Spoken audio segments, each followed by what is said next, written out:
Je vais inviter Madame Morgane Hurly, chercheuse postdoctorale au ministère Forêt, Faune et Parcs et l'Université du Québec à Montréal, qui fait son postdoctorat sous la direction de Nelson Tifo et Alain Leduc. Elle va nous parler des réponses physiologiques de plants d'essence forestière à l'augmentation anticipée de la sécheresse dans un climat futur au Québec. Morgane. Merci à tous d'être ici. Je réalise que je n'ai pas du tout mis ma fiche à jour du CEF parce qu'en fait, je suis professionnelle de recherche maintenant dans le laboratoire d'Alison Monson. Mais je pense que c'est ça, je n'ai pas du tout mis à jour mon parcours dans le site du CEF.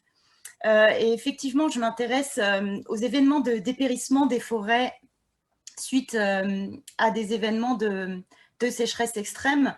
Et on sait que malheureusement, ces événements de dépérissement des forêts induits par la sécheresse se produisent dans le monde entier et sur tous les biomes. Donc, c'est ce que vous voyez ici sur cette carte. Et cette carte date de 2010, mais des groupes de recherche continuent à la compléter. Et malheureusement, ce sont des événements de plus en plus fréquents. Dans le cas du Québec, et notamment du sud du Québec, on sait qu'à l'horizon 2071-2100, on va assister à des augmentations de température de 2 degrés à 7 degrés lors de la saison de croissance, associées à une augmentation moindre des précipitations. Au maximum, on aura un plus 12%, ce qui compensera jamais l'augmentation des températures. Donc, on va assister à une augmentation du déficit de pression de vapeur d'eau dans l'air. Donc, schématiquement, on peut représenter ça comme une augmentation de la sécheresse de l'air. Et ça va avoir des conséquences, notamment pour les populations d'espèces d'arbres qui sont en limite sud d'aire de répartition, puisqu'on sait que l'eau est le facteur abiotique le plus limitant pour les populations en limite sud d'aire de répartition. Or, dans le sud du Québec, on est à la limite entre la sous-zone de la forêt mélangée et la sous-zone de la forêt décidue. Donc, ça correspond à la limite sud de l'aire de répartition de nombreuses espèces boréales et aussi de nombreuses espèces tempérées nordiques. Donc, on peut se poser la question, est-ce que ces essences vont être capables de faire face à la sécheresse? Et un des outils qui, moi, m'intéresse pour répondre à cette question, c'est d'étudier les réponses physiologiques de ces espèces, et parce qu'en fait, on peut déterminer différents seuils de fonctionnement physiologique. Ici, schématiquement, vous avez les réponses des arbres face à la sécheresse. Donc, en allant de la droite vers la gauche, on a l'intensité de la sécheresse qui augmente, qui est souvent, on va utiliser les potentiels hydriques dans l'appareil vasculaire de la plante pour avoir une idée de l'intensité de cette sécheresse. La première réponse de la plante va être de fermer ses stomates. Donc, on voit ici la diminution de la transpiration et de la photosynthèse avec la diminution des potentiels hydriques. Donc, ici, les potentiels hydriques deviennent de plus en plus négatifs. Or, au-delà d'un certain seuil de potentiel hydrique, on va voir l'apparition de bulles d'air dans l'appareil vasculaire de la plante. C'est ce qu'on appelle le phénomène de cavitation, qui est représenté ici dans la courbe en rouge. Vous avez la même chose ici pour la courbe en bleu. Et plus les potentiels hydriques vont diminuer, plus l'embolie, donc ces bulles d'air dans l'appareil vasculaire, va se propager pour arriver à 100% d'embolie.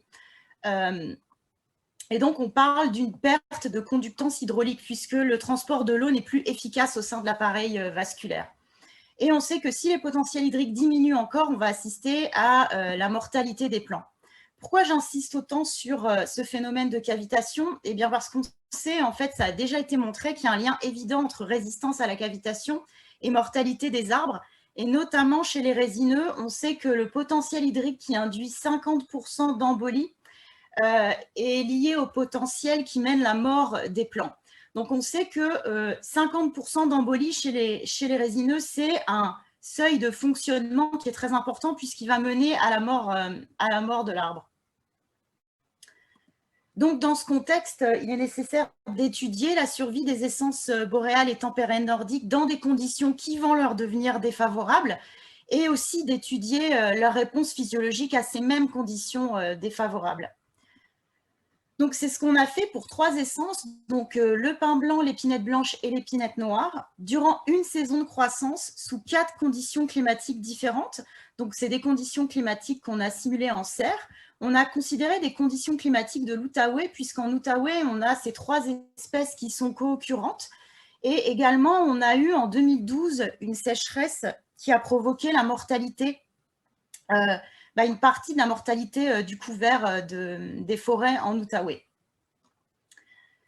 Donc, c'est une expérience qui a été réalisée dans les serres de l'Université Laval en 2019 sur des semis de 2 ans par essence. Donc, comme je vous le disais, pour 4 conditions climatiques, où on a dans chaque serre, en fait, une serre par condition climatique, où on a suivi de nombreuses variables dendrométriques, écophysiologiques et environnementales. Et moi, ici, je vais me concentrer pour vous présenter la survie, puis les variables de potentiel hydrique et d'embolie native, puisque je vous disais que c'est un seuil de fonctionnement qui est important à déterminer. Mais bien sûr, dans cette étude, on a déterminé de nombreux autres seuils physiologiques, mais je vais me concentrer plus sur celui-là. Également, l'originalité de cette étude, en fait, ça a été de simuler des conditions climatiques en simulant une saisonnalité. Donc, qu'est-ce que j'appelle saisonnalité? Qu'est-ce que je veux dire par saisonnalité? C'est qu'en fait, on a récupéré les données de température et d'humidité relative, et ces données changeaient toutes les 6 heures. Donc, on simulait réellement la variabilité dans la saison de croissance. De même, la précipitation changeait tous les jours. Donc, on amenait de l'eau au plant, un volume d'eau à chaque plant tous les jours, qui était donc différent selon les précipitations qu'il y avait eu. Donc, comme je vous le disais, en Outaouais, en 2012, on a eu une année qui a été stressante. Donc, on a décidé de prendre cette année 2012 comme référence pour un passé récent. Et vous voyez ici en orange, c'est le VPD, donc le déficit de pression vapeur d'eau, et qui est en fonction de la température et de l'humidité relative. Et en bleu, vous voyez les précipitations. Et ici, on voit clairement qu'entre mi-juin et mi-juillet, on a eu vraiment une sécheresse qu'on peut vraiment encadrer dans le temps et qu'on voit très bien ici. Dans un deuxième traitement, en fait, ce qu'on a fait ici, c'est que, donc, traitement que j'ai appelé 2080 ANOM T et P, c'est qu'on a repris toutes les données de 2012, auxquelles on a rajouté une anomalie de température et de précipitation, afin de garder cette même saisonnalité, mais avec des températures plus chaudes. Ce qui fait qu'on retrouve exactement ici, vous le voyez, la même sécheresse, sauf qu'elle va être plus intense puisque le VPD est plus élevé, les températures ont été plus chaudes. Dans une autre serre, cette fois-ci, un traitement que j'ai appelé 2080, où en fait, on a simulé les différentes années à l'horizon 2071-2100, et on a pris une année du modèle avec sa propre saisonnalité que le modèle nous donnait. Donc, vous voyez cette fois-ci que le VPD n'a plus du tout la même tendance que les deux autres conditions climatiques, et que les précipitations sont beaucoup plus réparties dans le temps. Et enfin, un dernier traitement, c'était cette année 2012, donc avec le même VPD, mais cette fois-ci, on a toujours arrosé les pots à capacité en pot pour qu'il n'y ait pas de déficit hydrique et que ça soit, c'est notre témoin en fait. Ici, pour vous donner une idée, on peut calculer un déficit hydrique maximum, ce qui nous permet de savoir à quelle probabilité nos conditions climatiques vont avoir lieu à l'horizon 2071-2100. Notre passé récent, qui a un déficit hydrique maximum de 345 millilitres, et le traitement 2080 de 359 millilitres, on sait que ça représente, on va dire, l'intensité de la sécheresse qu'on va avoir une année sur 2 à l'horizon 2071-2100. Et ce traitement-ci, qui est le plus récent, 2080 ANOM T et P, avec 417 millimètres d'eau de déficit hydrique maximum, ça va représenter une année sur 3. Maintenant, passons dans le vif du sujet avec les résultats concernant la survie. Donc, à chaque fois pour les résultats, en bleu, c'est l'épinette noire, en vert, l'épinette blanche et en jaune, le pain blanc. Donc ici, vous avez la survie. Donc, ce qui est rassurant, on a démarré, on avait 100% de survie des plants, on est rassuré. Notre contrôle a bien fonctionné, notre témoin a bien fonctionné, puisque tout au long de l'expérimentation, on a eu 100% de survie. Ce qui est plus intéressant ici, c'est de regarder en août, on est aux 2/3 de l'expérimentation. On a observé une plus forte survie du pain blanc comparé à nos 2 épinettes. Et plus particulièrement, le traitement ici, que je viens de vous dire qu'il était le plus stressant, on constate qu'effectivement, c'est lui qui présente le plus de mortalité Et ce qui est assez effrayant, c'est qu'on avait 100% de mortalité de l'épinette noire.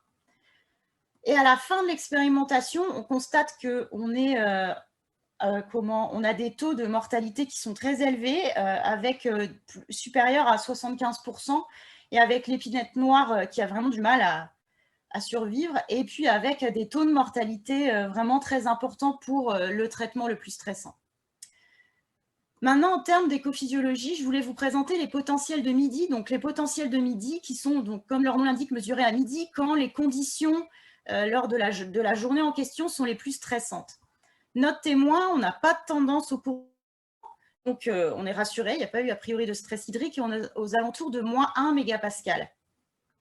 Ici, ce qui est intéressant de remarquer, c'est que pour ce traitement 2012 et le traitement 2080 à NOM-TEP, où je vous disais qu'on peut vraiment encadrer dans le temps une sécheresse que vous voyez ici entre ces deux bandes un peu plus blanches, ici et ici, on constate pour toutes les essences la chute des potentiels hydriques. Donc, les essences ont vraiment réagi à la sécheresse. Et ce qui est intéressant de constater également, c'est que pour ces mêmes épisodes de sécheresse, on se rend compte que le pain blanc a un potentiel de midi qui est moins négatif que pour les épinettes, ce qui me semble logique puisque le pain blanc est une espèce qui va fermer ses stomates plus rapidement en réponse à la sécheresse pour justement éviter une perte, une chute trop drastique de ses potentiels hydriques. Ici, je voulais vous montrer également que pour ces mesures, ici, on voit que on est après des précipitations. On peut considérer qu'on est dans une période de récupération après la sécheresse et les potentiels hydriques sont remontés vers moins 1 mégapascal. Or, ce sont quand même des plants qui ont subi la sécheresse. D'où l'importance de mesurer d'autres variables écophysiologiques comme la conductivité hydraulique qui, elle, va garder une trace de la sécheresse qui a été vécue par les plants. Et ce que l'on constate ici, c'est la conductivité hydraulique que j'ai mis en rapport avec la conductivité hydraulique des témoins. Et on se rend compte qu'au cours de la saison de croissance, dans nos 3 traitements, nos 3 conditions climatiques, cette conductivité hydraulique relative va diminuer au cours du temps. La diminution va être d'autant plus drastique pour le traitement qui est le plus stressant.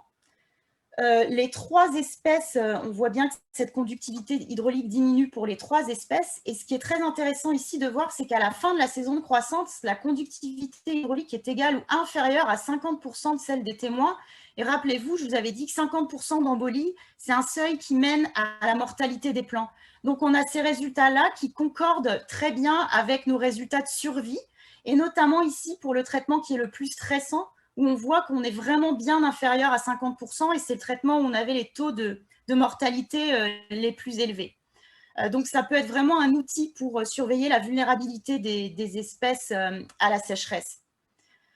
Donc, pour conclure, dans nos conditions d'expérience en conditions contrôlées sur des semis de 2 ans, on voit que l'épinette noire, l'épinette blanche et le pain blanc sont vraiment très vulnérables à la sécheresse. C'est assez inquiétant en fait. Et on peut se poser la question de ce qui va arriver à nos forêts de l'Outaouais où ces essences représentent une partie essentielle du couvert et qui sont en limite sud de leur aire de répartition. Je vous remercie beaucoup. Merci beaucoup, Morgane. Encore une autre présentation super intéressante.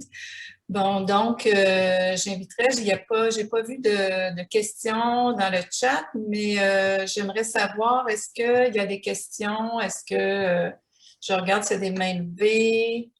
Ah oui, Claire a une question. Oui, merci beaucoup Martina et Morgane, c'est vraiment intéressant. Morgane, moi j'avais une question, c'était pour la suite de mes études. Est-ce que tu penses que quand on a un système comme ça avec différentes populations, différentes familles, au niveau du P50, est-ce que tu t'attends à avoir une grosse variabilité? Est-ce qu'on pourrait s'attendre, si on essaie sur nos 43 populations et nos familles, là, tellement différentes les unes des autres pour la résilience, est-ce qu'on pourrait voir, d'après toi, une variabilité entre les POP et puis entre les familles? C'est une grande question. C'est quelque chose qui m'intéresse, tu vois, que j'ai jamais justement étudié tu vois, souvent j'ai plus étudié la P50, la variabilité entre les espèces que intra-espèces. Mais dans la littérature que j'ai vue, tu vois, la P50, c'est un trait qui est très canalisé et très irritable parce qu'il est tellement important que s'il y a trop de variabilité, ça peut avoir des conséquences très importantes pour la survie de l'arbre.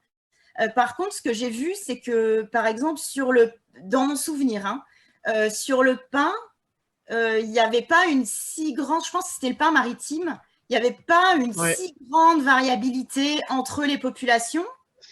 Mais pour d'autres essences, je crois que c'est le hêtre, mais il faudrait vérifier. J'ai vu ces mêmes études pour le hêtre. Là, il semble qu'il y ait de la variabilité entre les populations. Donc, j'ai comme l'impression que ça va dépendre des essences et puis dépendre des. Puis j'ai vu je pense, la conférence, les derniers travaux de Sylvain Delzon, où avec des essences, alors je suis moins familière de ces essences-là qui sont très australiennes, donc, comment, on va dire, au niveau du genre, c'est pas au niveau de l'essence, c'est au niveau du genre, avec du coup des espèces qui sont dans des biomes très différents, mais qui a priori, elles ont le même genre. Ben là, il y a de la variabilité due au fait qu'il y en a qui sont côtières et puis qui sont dans des environnements plus humides et d'autres qui sont beaucoup plus continentales dans des environnements plus secs. Donc, de juste comme ça, sachant que je n'ai pas approfondi le sujet du tout, j'ai l'impression que ça... OK. On ne sait pas si l'épinette, elle est plus comme le pin ou plus comme le hêtre, en fait. Pour moi, c'est vraiment des choses à creuser. Faudra tester. Ouais, vraiment. Je vais poser... Il y a une question encore pour Morgane, mais avant, j'aimerais poser une question à Martina. Martina, I would like to know... considering the results you obtained, have you attended the presentation this morning, the presentation by Ellen McDonald? Yeah. Yeah, okay. And I would like to know if you, some of your results might be explained because you observed that, you know, I think that you corroborate some of her results, but I don't know if we can really compare the result you got and her results. The wettest site, you know, she observed on the wettest site, actually the species were more sensitive to drought than the one that were already growing on drier sites. But you mean in terms of biodiversity, or? No, but in terms of impact on on biodiversity, but perhaps biodiversity reflects also the status of the trees and the health of the trees. Yeah, I think so. Well, I think that in on the one hand, in warmer conditions, maybe the species have been gradually adapted to this low intensity drought, so maybe they are better prepared. And instead, in weather conditions, maybe they are more vulnerable. But I think that it could also be an effect of other variables like soil conditions, and especially, for example, for black spruce, we found that the mortality was, they have this variability. So in the drier places and with in the wetter places and with lower basal area, they had a greatest mortality. So maybe the low basal area was a response to poor soil conditions, like thick organic soils and so on. And then these stands are already more vulnerable to any other disturbance, not only drought, but many disturbances. So I think that in these wet conditions, there are many interacting factors that maybe we couldn't capture with the models, but they are there, I think. OK. Thank you, Martina. Morgane, tu as une question de Annie Desrochers, à savoir, est-ce que la conductivité revient je ne sais pas si ça voulait dire négativement ou et chez les plants survivants l'année suivante, et ce, à quel niveau? Je pense, est-ce qu'elle redevient normal ou… Chez les résineux, il n'y a pas de… Mais même, ça reste marginal chez les décidus aussi, là. Il n'y a pas de mécanisme, a priori, pour, on va dire, pour re-remplir les vaisseaux qui sont remplis d'air, pour les re-remplir d'eau. En fait, il y en existe certains, mais je ne rentrerai pas dedans, mais on va dire que c'est marginal. Et chez les résineux, en fait, la seule solution, c'est de créer dès qu'il va y avoir un nouveau CERN, ben, il va y avoir à nouveau des vaisseaux qui vont devenir fonctionnels. Sauf que c'est ça qui est problématique, et c'est pour ça que je pense que ça rejoint les travaux de Martina, où elle parlait, c'est ça, de sécheresse moins intense, où même si on n'atteint pas ce 50% d'embolie, s'il y a 12% une année, puis l'année d'après, il y a à nouveau un tel 12%, etc., c'est quelque chose qui pourrait s'accumuler. Après, les résineux, les cernes, je ne sais plus exactement, mais je pense que le cerne reste fonctionnel 3-4 ans, puis ça doit dépendre des espèces. Donc, ça va être tout un jeu. Naturellement, le bois de cœur s'embolise, donc c'est pas non plus synonyme tout le temps de mortalité. Ce qui est gênant, c'est quand les cernes qui sont censés être fonctionnels, eux, vont s'emboliser. Donc, c'est tout un jeu entre le taux d'embolie qui arrive et les nouveaux cernes qui se créent, en fait. D'accord. Est-ce qu'il y a d'autres questions? Moi, j'en aurais une aussi pour Claire. Je ne sais pas si Claire est encore là. Oui, je voulais savoir par rapport justement aux travaux de Morgane et de Martina, les populations qui étaient plus situées sur des sites humides comparativement aux sites plus secs, est-ce que tu penses que ce qu'on a observé, c'était quand même une corrélation, mais pas super évidente, là. Est-ce que les sites, finalement, les sites humides sont, finalement, c'est peut-être là où on devrait essayer d'aller peut-être retrouver. Est-ce que tu penses, qu'est-ce qui est arrivé dans le temps là, avec nos arbres? Est-ce qu'il y a une sélection ou c'est vraiment les conditions de site qui font qu'un arbre va se développer et va arriver à, tu sais, dans le fond, il n'y a comme pas le système racinaire en place pour peut-être là, être plus efficace si les conditions deviennent plus sèches. Est-ce que tu y as pensé un peu par rapport à nos populations? Ça, c'est une bonne question. Je pense pas apporter la réponse parce que… Mais ce que j'ai observé, ben, ça peut être des traits des arbres sur le site qui font qu'effectivement, le système racinaire, c'est des choses qu'on n'a pas été voir. Donc, on n'a peut-être pas toutes les réponses. Mais moi, par rapport à ça, sur le fait que de vraiment répondre si c'est des phénomènes de sélection ou si ça peut être d'autres choses sur le site, qu'on voit, puis finalement, ça va être de voir est-ce qu'on est capable de reproduire ces observations-là. Puis, je dirais aussi, il faudrait aller peut-être plus mesurer des populations, mais tu sais, on a un petit gradient là jusqu'à présent climatique, puis ça serait quand même d'aller confirmer ces observations avec des gradients climatiques au niveau de nos populations un peu plus grands là. Mais c'est ça, mais je pense à quelques réponses là, parce que sur d'autres sites, on a des tendances assez différentes. Donc, mais j'ai pas de réponse à cette question. Puis, ça va être juste effectivement de continuer nos recherches pour raffiner et vraiment savoir et confirmer nos observations là. Si nos observations sur ce site-là sont capables, dans quelle mesure elles sont capables d'être confirmées. Donc, c'est ça qui va être important dans le futur. Est-ce qu'il y a d'autres questions dans le chat? J'en ai encore, moi, des questions. Je pense qu'on va, on se dit jusqu'à 11h25 pour laisser une pause avant le retour. Je ne sais pas, je n'ai pas eu de réponse pour savoir si le second bloc allait démarrer à 11h30 ou pas. Ah, j'ai une question.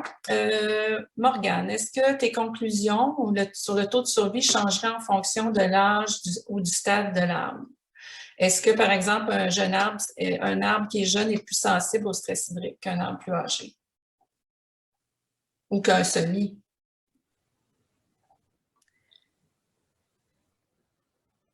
Il y a beaucoup de choses dans cette question parce que la vulnérabilité à la sécheresse, ça prend... Moi, là, j'ai plus accentué sur la vulnérabilité à la cavitation, puis avec la notion d'embolie. Puis ça, je vous invite à aller voir les travaux de Marietou Diouf, qui va justement, qui travaille sur les différences de vulnérabilité entre les stades ontogéniques. Donc ça, je ne vais pas lui voler son punch, donc je vous laisse aller la voir. Et après, bien sûr, comment la variabilité à la sécheresse... entre les stades de l'arbre, on se doute qu'entre un semis et puis un adulte, il ne va pas avoir le même système racinaire, il ne va pas avoir... donc, c'est sûr qu'il va y avoir des stratégies qui vont avoir des réponses différentes. Donc, oui, bien sûr que mes conclusions, elles changeraient. Et puis, faut pas oublier aussi qu'on est c'est une expérimentation contrôlée. Donc, les semis sur des conditions de terrain, moi, j'ai rien rajouté du biotique. Or, on s'entend, en tout cas, c'est comment le but d'une expérimentation contrôlée, justement, là, c'était de voir juste le climat, qu'est-ce que ça fait et quels seuils physiologiques sont intéressants pour justement voir sur le terrain, ok, j'ai tel outil qui peut me servir. Là, j'en ai pas parlé de la marge de sécurité hydraulique, mais c'est très lié. Et comment aller voir ça sur le terrain? C'est comme un début pour aller utiliser des outils. Mais ça n'enlève pas que ce sont quand même des conclusions alarmantes, là. Mais bien sûr que les réponses seraient différentes entre des adultes et des semis, là. Je ne sais pas si je réponds. C'est tellement large comme question, c'est le sujet d'une autre conférence. Moi, je voulais savoir, justement, quand on compare when we compare the different species and different population, we know with the genetics that there might be some local adaptation. So my question is perhaps to the three speakers. I would like to know, because in your case, I don't know, je sais pas, dans ton cas, Morgane, how many provenances have you tested? A wide range of provenances when you do your testing? And because what we see sometimes it's Western Central Canada population are look like more, I would say, adapted to drought than the eastern one. They are different, so perhaps they are also from divergent lineage, like very historical divergence, but still there might be some adaptation or mechanism of adaptation involved. So I would like to know what you've observed and what are your thoughts around those questions. Perhaps Martina first, and yeah, well, for my stand scale and at the country level, well, for sure, my results show that there are differences in the provenances because the species in the wettest locations seem more vulnerable to drought, and for sure there are some adaptation there. And that's very interesting because at the beginning we wanted to check if there were differences in the responses of forest from different locations, but we couldn't do it because despite the large database, we started to split the data by species and then by regions and so on. So it was very complex. But yeah, I don't know about genetics and so on, but I'm pretty sure that it has an effect, the difference is in the provenances in the response of this species to drought, for sure. Okay. Morgane? Oui, dans mon cas, je ne l'ai pas évoqué, mais le but, c'était de prendre que des plants qui venaient de la même provenance de l'Outaouais. Okay. La difficulté dans ces expériences-là, ça serait vraiment intéressant de rajouter les provenances, mais il y a déjà tellement de variabilité. Il y a quand même, selon les variables écophysiologiques, mais pas la P50, mais les potentiels hydriques ou autres, il y a de la variabilité déjà entre individus. Donc là, nous, on voulait limiter au maximum la variabilité et pas rajouter la variabilité des provenances. Puis, je serais vraiment intéressée à faire ce même type d'études en rajoutant des provenances. Mais là, ça veut dire qu'il faut enlever un traitement, là, faut enlever une condition climatique. Oui. En termes de logistique, où il faut avoir plus de serres, plus de gens, pour réussir à avoir quelque chose en termes de statistiques qui tiennent la route après. Oui, hein, c'est notre difficulté en foresterie. Claire? Oui, je vais réagir directement. Merci à Morgane, ce que dit Morgane. Effectivement, j'ai enlevé qu'est-ce que slide. Généralement, je présente Astérix qui est tout seul pour faire le génotypage, parce qu'il n'y a pas besoin de personnes. Puis, ça nous prend le village pour faire le phénotypage.